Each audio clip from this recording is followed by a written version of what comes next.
छिर्दैछु। अब म छिर्दै गर्दाखेरि चाहिँ मलाई स्वागत गर्छ। अब हेर्नुहोस् है त, अब म यहाँ आएँ, हेर्नुहोस् मलाई चाहिँ स्वागत गर्छ यसले। अब welcome to Jesus mobile center. तपाईहरुलाई जीसस मोबाइल सेन्टरमा स्वागत छ।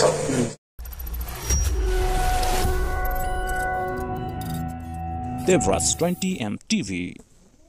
Hello what's up guys, welcome back to my channel. साथीहरु, आज म चाहिँ तपाईहरुलाई एउटा एकदमै मजाको भिडियो देखाउन गइरहेको छु।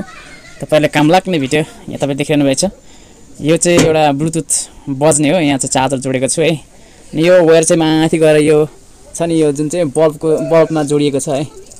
यो बल्बमा किन जोडेको भन्दाखेरि चाहिँ यहाँ यो चाहिँ बल्ब चाहिँ सेन्सर वाला बल्ब हो। यसलाई मैले यसको बल्ब जुन चाहिँ बल्ने बल्ब झिकेर चाहिँ मैले यहाँ सेन्सरबाट कनेक्ट गरेर मैले के गरेको छु, यसलाई जोडेको छु है। अब जस्तै यसले चाहिँ के गर्छ भने, कोही पनि मान्छेहरू यहाँ मेरो पसलमा कसै ग्राहकहरू आउँछ भने, मेरो पसलमा कोही ग्राहकहरू आयो भने चाहिँ के गर्छ, यो सेन्सरले उसलाई सेन्स गरेर अनि के गर्छ, उसले स्वागत गर्छ है। त्यसको लागि यो बनाएको हो, अटोमेटिक स्वागत गर्छ। अब यसको रिभ्यू म तपाईलाई देखाउँछु। म केही छिनको लागि बाहिर निस्किन्छु अनि यसले मलाई ठ्याक्कै यहाँ आउँदाखेरि मलाई के गर्छ, यसले स्वागत गर्छ। हेर्नुहोस् है त ल। अब यतिखेर चाहिँ सेन्सर अफ छ, बत्ती पनि अफ छ। अनि म चाहिँ अब पसलमा इन्टर गर्दैछु, यता छिर्दैछु।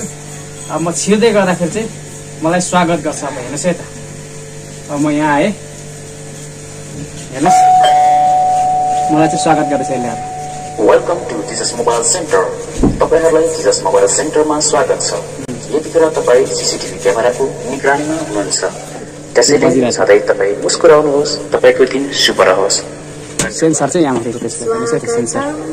यो सेन्सर हो चाहिँ यसले सेन्स गर्छ, त्यही भएर सेन्स गरेर चाहिँ यो बज्छ है। यस्तो खालको सिस्टम मैले बनाइदिएको छु। यो चाहिँ राति सेक्युरिटीको पनि काम गर्छ यसले चाहिँ। राम्रो हुन्छ सेक्युरिटीको काम है। त्यतिकै छोडेर गइन्छ, कुनै मान्छे पनि यहाँ आयो भने यसले सेन्स गरेर अटोमेटिक यसले जानकारी दिन्छ कोही मान्छे आयो भने है। पसलको सेक्युरिटी यस्तो छ। तपाईँलाई कस्तो लाग्यो? तपाईँलाई यस्तो चाहिन्छ भने म बनाइदिन्छु है। धेरै लाग्दैन, 1000-1200 त्यस्तै लाग्छ, त्यति भए बनिहाल्छ। तपाईँलाई चाहिँ यो सेन्सर, यो स्वागत गर्ने सेन्सर कसरी बनाउने भन्ने बारेमा चाहिँ तपाईँलाई म अर्को भिडियोमा ल्याउने छु र 1 बाई 1 तपाईँलाई डिटेल्समा तपाईँलाई देखाउने छु र सिकाउने छु के चाहिन्छ, के आवश्यक पर्छ भनेर तपाईँलाई देखाउने छु हैन। र यसको काम चाहिँ के हुन्छ भने, तपाईँको रुमलाई सेक्युरिटी गर्छ अनि कसैलाई स्वागत गर्ने, कसैलाई मनोरञ्जन दिने काम गर्छ। तपाईँ रोबोटिक काम गर्नुहुन्छ भने रोबोट बनाउँदाखेरि तपाईँले कसैलाई स्वागत गर्दाखेरि मनोरञ्जन हुन्छ भन्दै। अब भने अर्को भिडियोमा भेट्ने बाचा गरेँ हामी छुट्नेछौँ। बाई।